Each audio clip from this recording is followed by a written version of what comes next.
మనకున్న ఎడ్యుకేషన్ సిస్టంలో 10th తర్వాత ఇంటర్కి వెళ్ళేటప్పుడు we have to choose medicine side వెళ్తున్నామా లేదా బీటెక్ సైడ్ వెళ్తున్నామా లేదా కామర్స్ సైడ్ వెళ్తున్నామా. సో మనం డెంటల్ చేయాలి అనుకున్నప్పుడు బయాలజీ ప్రిఫర్ చేయాలి. సో బైపీసీకి వెళ్ళాలి. ఓకే. సో 2 years అది కంప్లీట్ అయిపోయిన తర్వాత మనం ఇక్కడ వచ్చేసి present situation NEET entrance exam ఉంటుంది. దాంట్లో వచ్చే ర్యాంక్ని బట్టి ఫస్ట్ ప్రియారిటీ ఎంబీబీఎస్కి వెళ్తుంది, నెక్స్ట్ ప్రియారిటీ డెంటల్కి వస్తుంది.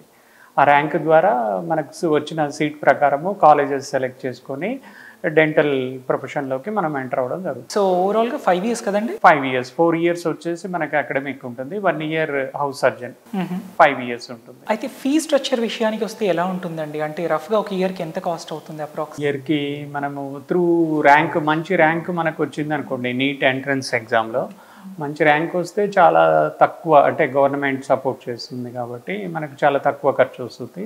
కొంచెం బి కేటగిరీ సీట్ అట్లా మనం వెళ్తే పర్ ఇయర్ 3 lakhs అట్లా. సో యావరేజ్గా మినిమం 3 lakhs అలా వస్తుంది మంచిగా. 3 lakhs 3 to 5 lakhs కాలేజీని బట్టి కొంచెం హెచ్చు తగ్గు. ఓకే. ఇకపోతే ఇది గ్రాడ్యుయేషన్గా కన్సిడర్ చేస్తాం కాబట్టి మనం ఫర్దర్గా స్టడీ చేయాలి అనుకుంటే మాస్టర్స్, మనం అప్పుడు మాస్టర్స్ పోస్ట్ గ్రాడ్యుయేషన్ అంటారు. సో మాది వచ్చేసి గ్రాడ్యుయేషన్ వచ్చేసి బీడిఎస్ అంటాం మనము, అక్కడ వచ్చేసి MDS, masters in dental surgery. Okay. అది 3 years ఉంటుంది. సో అక్కడ ఫీ విషయానికి వస్తే ఎలా ఉంటుంది? అది బీడిఎస్తో కంపేర్ చేస్తే కొంచెం కాస్ట్ ఎక్కువ ఉంటుందా. ఓకే. అండ్ వాళ్ళకి ఎలాంటి ఎంట్రన్స్ టెస్ట్ ఉంటుందండి? వాళ్ళకి కూడా same neat national level entrance ఉంటుంది. ఓకే.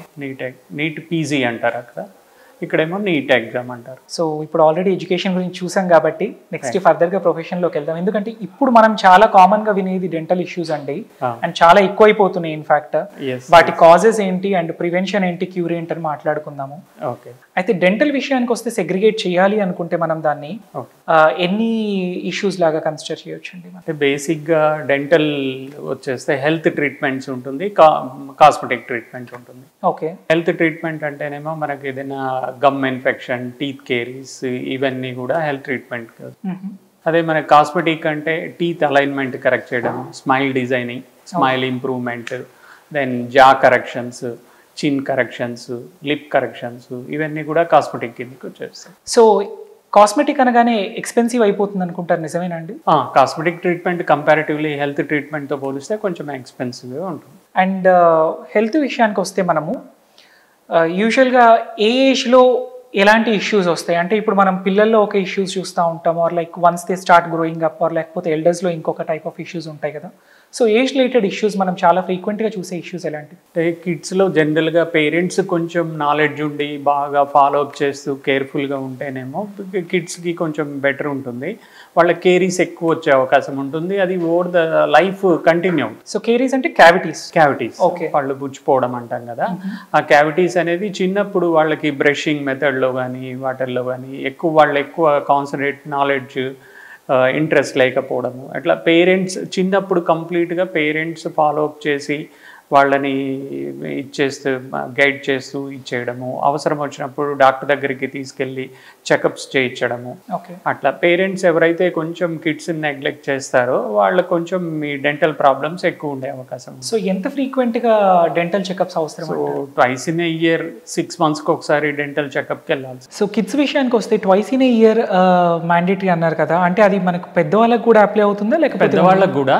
కిడ్స్కి మనకు పర్మనెంట్ టీత్ ఎరప్ట్ అవ్వడం అనేది 16 years వరకు జరుగుతుంది. మిల్క్ టీత్ ఊడిపోవడం, పర్మనెంట్ టీత్ రావడం. సో ఆ పీరియడ్లో మిక్స్డ్ డెంటిషన్ పీరియడ్ అనేది ఉంటుంది. అప్పుడు కంపల్సరీగా చెకప్స్ అనేవి కంపల్సరీ, పేరెంట్స్ దగ్గర ఉండి పిల్లల్ని తీసుకెళ్ళి డెంటిస్ట్ ద్వారా చెకప్స్ చేయిస్తే బెటర్ ఉంటుంది. కిడ్స్ కంటే ఏజ్ నుంచి స్టార్ట్ చేసుకోమని రికమెండ్ చేస్తారు? 3 years, 4 years? 5 years నుంచి అలా మనము ఫాలో అప్ చేయాల్సింది. ఓకే. అండ్ బ్రషింగ్ విధానానికి వస్తే ఒక్కొక్కరు ఒక్కొక్కలా బ్రష్ చేస్తూ ఉంటారు. సో అది ఏది కరెక్ట్ మెథడ్ అండ్ ఎంతసేపు బ్రష్ చేయాలి? బ్రషింగ్ అనేది ఎక్కువసేపు చేయకూడదు జనరల్గా. మనము మరీ ఎక్కువసేపు చేయడం వల్ల జనరల్గా మనకు negative effects. So 2 to 3 minutes సరిపోతుంది. సో ఇక బ్రషింగ్ మెథడ్ అనేది జనరల్గా మనము ఇన్ అండ్ అవుట్ హారిజెంటల్గా లోపలికి బయటికి గట్టిగా పెట్టి రుద్దకూడదు. ఓకే. సో మనం అప్ అండ్ డౌన్ మూమెంట్లో తక్కువ ఫోర్స్ పెడుతూ హ్యాండ్ మీద ఫోర్స్ తక్కువ ఉండాలా, జెంటిల్ బ్రషింగ్ చేసుకోవాల్సింది ఉంటుంది, అప్ అండ్ డౌన్ పర్టికులర్గా. ఓకే. అండ్ బ్రషెస్లో కూడా సాఫ్ట్ బ్రషెస్, హార్డ్ బ్రషెస్? బ్రషెస్లో మనకు జనరల్గా సాఫ్ట్, మీడియం, హార్డ్ ఈ 3 రకాలు ఉంటాయి. మన ప్రీవియస్ జనరేషన్స్లో మీడియం, హార్డ్ వాడేవాళ్ళు. ఇప్పుడు ప్రజెంట్ ఉన్న మన జనరేషన్స్కి మేము స్ట్రిక్ట్గా అడ్వైస్ చేసేది ఏంటంటే సాఫ్ట్ బ్రషే వాడండి. ఏ కంపెనీదైనా పర్లేదు, ఏదైనా పర్లేదు, కానీ సాఫ్ట్ బ్రషే వాడాల్సింది. అండ్ డైట్ అసలు ఎలాంటి రోల్ ప్లే చేస్తుందండి మనకు డెంటల్ ఇష్యూస్లో? జనరల్గా డెంటల్ కేరీస్ వచ్చేది స్టిక్కీ ఫుడ్, షుగర్ రిలేటెడ్.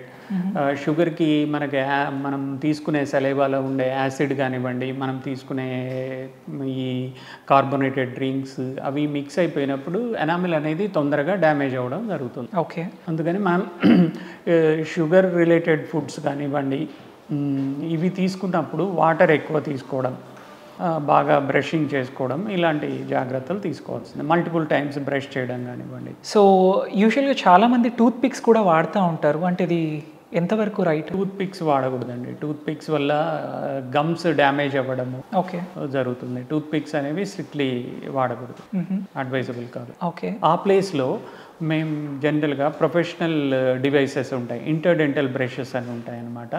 అవి మనకి ఎక్కడైతే ఫుడ్ పార్టికల్ పళ్ళ సందుల్లో ఇరుక్కుపోయి మనం క్లీన్ చేసుకోలేకపోయాం కదా, inter proximal or interdental brushes అని దొరుకుతాయి మార్కెట్లో. సో వాటిని యూజ్ చేయడం వల్ల మన గమ్స్ అనేవి డ్యామేజ్ అవ్వవు. అండ్ ఇందాక మీరు ఎనామిల్ ప్రాబ్లమ్స్ అని చెప్పారు కదా, అంటే అది ఎవరికి అవుతుంది? ఫుడ్ వల్లనే అవుతుందా? అండ్ ఇన్ కేస్ అయినా కూడా దానికి ప్రివెన్షన్ ఆర్ క్యూర్ ఏమన్నా ఉంటుందా? ఎనామిల్ డ్యామేజ్ అవ్వడం అనేది మనం తీసుకునే ఫుడ్ నుంచే ఉంటుంది. ఎనీథింగ్ మనం బాగా మాస్టికేట్ చేసి so then will swallow it. Masticate చేసిన తర్వాత ఫుడ్ అనేది బాగా సాఫ్ట్గా ఉంటుంది.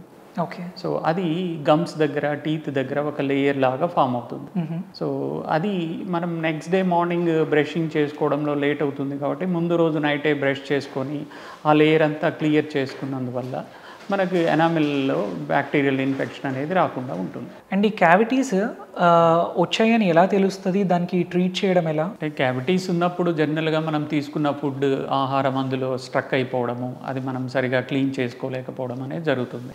సో జనరల్గా అందుకోసమనే 6 months మనకి ఏ ప్రాబ్లం లేకపోయినప్పటికీ 6 monthsకి ఒకసారి డాక్టర్ దగ్గరికి వెళ్ళేసి చెకప్ చేయించుకోమని చెప్పడం జరుగుతుంది. సరే, ఎనీహౌ ఏదైనా మనం తీసుకున్న ఆహారం బ్రష్ చేసిన తర్వాత కూడా పళ్ళ మధ్య కానీ పళ్ళ మీద కానీ స్టిక్ అయి ఉంది అని అనిపించినప్పుడు కానీ, లేదా ఏదైనా గమ్స్ నుంచి బ్లీడింగ్ కానీ, బ్యాడ్ బ్రీత్ కానీ ఇలాంటి ఇష్యూస్ ఉన్నప్పుడు డాక్టర్ని విజిట్ చేసి డాక్టర్ సలహాలు పాటించేస్తే మనకు ట్రీట్మెంట్ అనేది ఫర్దర్గా ఇంకా ఎక్కువ టీత్ కానీ గమ్స్ కానీ ఎక్కువ డ్యామేజ్ అవ్వకుండా సేవ్ చేసుకోవచ్చు. అట్లా ఇప్పుడు మనం తీసుకున్న ఆహారం, ఫుడ్ మెటీరియల్ టీత్ మీద స్టిక్ అయింది అనుకోండి, ఇది 1-2 days తర్వాత మన సలైవాలో ఉండే యాసిడ్ కంటెంట్ కలిసిపోయి బ్యాక్టీరియా స్టార్ట్ అయిపోయి ఆ ఎనామిల్ అనేది డ్యామేజ్ అవ్వడం జరుగుతుంది.